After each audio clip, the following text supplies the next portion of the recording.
Hi everyone, this week is Parshas Va'era. Hashem tells Moshe Rabbeinu, I'm going to finally take the Jewish people out of Egypt. In chapter 6, verse 6 and 7, Hashem says, I'm going to take out the Jewish people, mitachat sivlot Mitzrayim, from underneath the burden of Egypt. The Ger Rabbi, the Chidushei Rim, says the word sivlot can mean, of course, burden, but it can also mean, it's the same letters as savlanut, patience. The Jewish people have become somewhat complacent. They've been patient with their servitude. They were born into slavery, and they kind of feel they're going to die in slavery, and there's not much they can really do about it. And Hashem says, I'm going to change that for them now. And how am I going to change that? I am going to perform all these great miracles like I've never seen before to sort of shake them out of their complacency. In these past 3 months, as Israel has been at war, to some degree, it's very hard to always be totally engaged. And to a certain degree, there's a certain sense of complacency that takes over.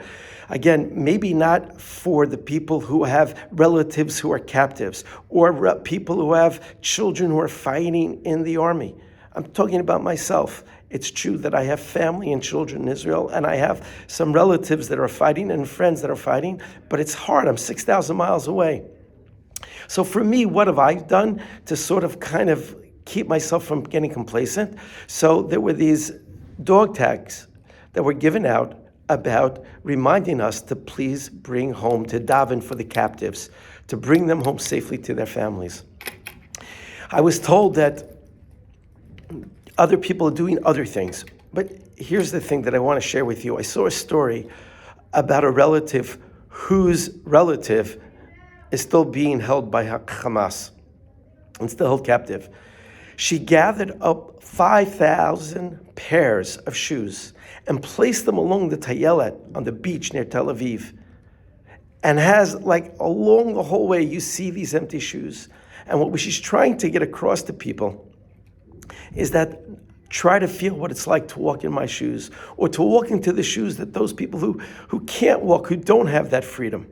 I thought it was a very powerful statement. And we're all trying to do little things to keep us involved. The Shul's is saying Tehillim at the end. We have speakers, again, about not getting complacent. And we hope that HaKadosh Baruch Hu, as Parshas Va'era teaches us, mitachas sivlot Mitzrayim, that we should never become complacent, to keep davening, to keep asking Hashem to please keep every soldier safe and to come home whole, and to return all the hostages to the family. That is Parshas Va'era. If you like what you hear, please pass it on. Shabbat Shalom.